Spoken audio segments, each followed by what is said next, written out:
देखो मीलादुन नबी का महीना गुजरा है ना, अभी गुजरा है। बेशक अल्लाह फरमाता है कि जब तुम्हारी तरफ अल्लाह का फजल आए, क्या आए? फजल है। अल्लाह का और रहमत आए, वो बिरहमतिही, तो फिर क्या करो? फबिज़ालिका फलयफ़रहू, तो फिर तुम खुशियां मनाओ। सुभान अल्लाह। मैं ये बात आज 5 मिनट 10 मिनट के अंदर साबित कर दूंगा कि दुनिया में कोई ऐसी कौम नहीं है जो मीलाद न मनाती हो। क्या कहना मियाँ हुजूर, वाह वाह। जरा आप कुर्सियां छोड़ के बैठो, थोड़ी देर सुन लो, ज्यादा लंबा नहीं, थोड़ा सा अलर्ट होकर बैठो।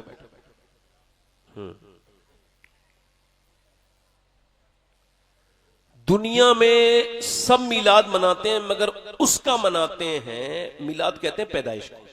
बेशक पैदाइश की खुशी वही मनाता है जिसका पैदा होने वाले से कोई ताल्लुक हो। बेशक। क्या ख्याल है आपका? बोलो बात गलत है सही है? मिलाद मगर सब मनाते हैं, एक भी दुनिया का इंसान ऐसा नहीं है जिसने मिलाद की खुशी ना मनाई हो। किसी न किसी के मिलाद की खुशी इंसान मनाता जरूर, जल्दी बोलो, मनाता जरूर है। इतनी सी बात सुनो, आज के बाद फिर कोई आपस में झगड़ा नहीं, फिर मैं अपनी तकरीर की तरफ आऊंगा। ध्यान से सुनो। बच्चा पैदा हुआ, माँ खुश हो गई, हालांकि मौत और जिंदगी से जूझी थी। इस बच्चे की पैदाइश में कितनी इसके पांव की चप्पलें टूटी थी, कितने डॉक्टरों के उसने चक्कर लगाए थे। इतनी तकलीफों के बाद बच्चा आया, माँ खुश हो गई। किसी ने कहा क्यों खुश है? कहने लगी मेरी आंखों का नूर आ गया, मेरे दिल का सुकून आ गया, अब मुझे कोई बांझ नहीं कहेगा, मुझे कोई ताने नहीं देगा। माँ खुश हो गई। बाप क्यों खुश हुआ है? इस वजह से कि सब कहने वाले ताया और चाचा और खालू थे, मगर बाप कहने वाली जबान नहीं थी। अब बाप कहने वाला आ गया, बाप खुश है, मिठाइयां बांट रहा है। दादा भी खुश है चूंकि पोता आ गया, उसकी नस्ल आगे चलेगी, खानदान आगे बढ़ेगा। दादी खुश है चूंकि उसकी नजर का नूर आ गया। बहन खुश है चूंकि फूफी बन गई, उसकी बीबी की बहन खुश है चूंकि खाला बन गई, उसकी नानी खुश है चूंकि नानी बन गई, नाना खुश है चूंकि नाना बन गए। अब पूरे खानदान में खुशियां, जहां जहां उसका ताल्लुक है, जिस बच्चे की पैदाइश वाले का, अब सब खुश हुए हैं। किसी ने कहा नहीं है बाप से कोई खुशी मनाओ या कोई मिठाई बांटो, बल्कि बाप खुद खुश हुआ है क्योंकि उसका बच्चा दुनिया में आया है। अब जरा ध्यान सुनो, मेरी बात पर। तो एक आदमी जो है वो लखनऊ में लैंड हुआ, वो वापस आया है कतर से, दुबई से, ओमान से, और उसकी जब फ्लाइट लैंड हुई तो लखनऊ में किसी ने खुशी नहीं मनाई। उसे कोई खुशी क्यों मनाएगा? उसके बाद जब वो बाहर निकलने वाला था, इमिग्रेशन ऑफिसर ने उसके पासपोर्ट को देखा, खुशी कोई नहीं मनाई चूंकि उसकी कोई ताल्लुक थोड़ी था। अब जब वो बाहर निकला, उसने गाड़ी की, वो कटेला आ में आ गया, फिर भी गांव वालों ने खुशी नहीं मनाई। मोहल्ले में आया तब भी कोई खुश नहीं हुआ, मगर जैसे ही अपने घर में दाखिल हुआ है, बेटी ने अपने बाप को देखा, कहने लगी मेरे अब्बा आ गए, और रोती भी अपने बाप से जाके चिपट गई और उसकी आंखों में आंसू आ गए। बेटा आगे बढ़ के बोला मेरे बाप वापस आ गए। बीबी की आंखों में उसके नूर आ गया, उसका सरताज वापस आ गया। बाप बड़ा खुश है, बूढ़े बाप की लाठी वापस आ गई। माँ खुश हुई है क्योंकि उसका बेटा आया है। मेरे भाइयों बहन खुश हो गई क्योंकि भाई वापस आया है 3-4 साल के बाद। अब बहनें भी खुश है, भाई भी खुश है, जिसका ताल्लुक है वो खुश है। अब किसी बगैर मिसाल के और समझो, जब नबी पाक की मीलाद की खुशखबरी हिंदुस्तान में आई तो देवबंद वालों ने कहा कोई खुशी नहीं मनाना क्योंकि उसके आने वाले से हमारा कोई ताल्लुक नहीं है, वो हमारी तरह बशर है। सहारनपुर वाले बोले कोई खुशी न मनाना क्योंकि आने वाला हमारी तरह है। सुनो, जब नदवा वालों ने कहा इसकी खुशी न मनाना, आने वाले पहले भी आए थे, वो लास्ट आने वाला था। जो पैगाम आया है उसे मानो, जो लाया है उसे कोई मानने की जरूरत नहीं। मगर जैसे ये खुशखबरी बरेली की गलियों में पहुंची, मेरा इमाम पुकार उठा कि सबसे आला वो आला हमारा नबी, सबसे वाला वो वाला हमारा नबी। क्या खबर कितने तारे खिले छिप गए,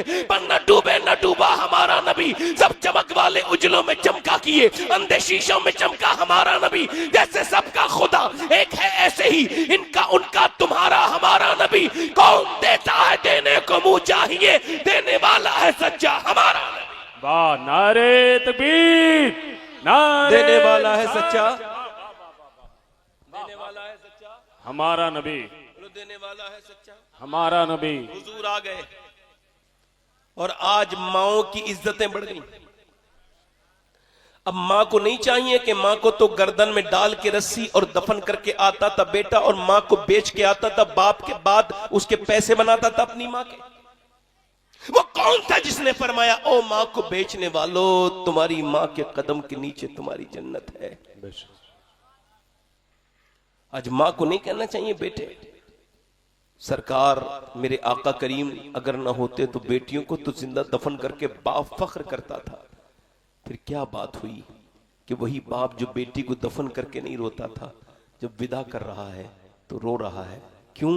उसके दिल में ये मोहब्बत किसने डाली? इस मोहब्बत का ढालने वाले पैगंबर आजम हैं, मेरे हुजूर हैं। वाह वाह वाह। भाई बैठ जाओ, बैठ जाओ, बैठ जाओ। कमेटी वाले होंगे ये, अभी आए माशाल्लाह। बैठ जाओ, आ जाओ, पीछे बैठ जाओ, उधर जगह है पीछे। जल्दी बैठ जाओ, जल्दी बैठ, आ जाओ, आ जाओ। अल्लाह ताला बरकत दे। आ जाओ, आ जाओ, आ जाओ, आप भी आ जाओ, आ जाओ, आ जाओ, आ जाओ, सब बैठ लो। इधर देखो, इधर देखो, बैठ जाएंगे, बहुत समझदार लोग हैं, जैसा कराते हैं। बैठ जाओ। चले गए थे कि काम, रात में काम याद आते हैं बहुत। 12 बजे के बाद तो सारे काम 12 बजे के बाद ही शुरू होते हैं। अब तो मोबाइल से वक्त छूटे तो आदमी तकरीर सुनने आए बेचारा। आधी दुनिया तो पागल ही हो गई है। हाँ, डिप्रेशन इसी से है, एंजाइटी इसी से है। आज आदमी अपने बाथरूम में जाता है तब भी मोबाइल नहीं छोड़ता। अब बैठ जाओ, सुनो। दिल लग रहा है आप लोगों ने? हुजूर आए हैं। कौन आए बोले? हुजूर आए हैं। और क्या लेके आए मालूम है?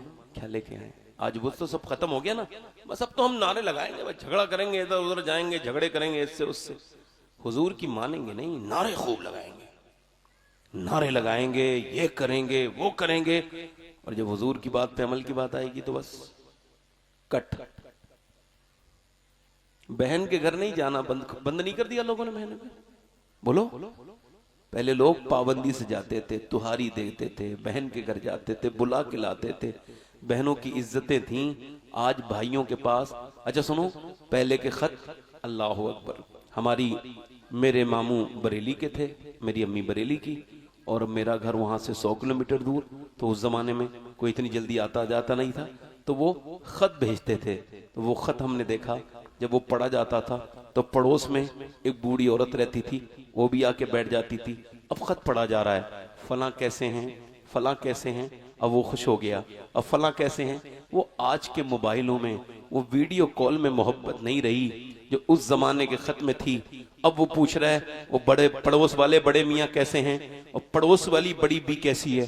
अब वो रो दी। क्यों रोती है? कहने लगी तेरा भाई कितना अच्छा है, अपनी बहन को भी पूछता है और मुझे भी पूछता है। आज वो चीजें खत्म हो गई, आज बहनों से प्यार खत्म हो गया।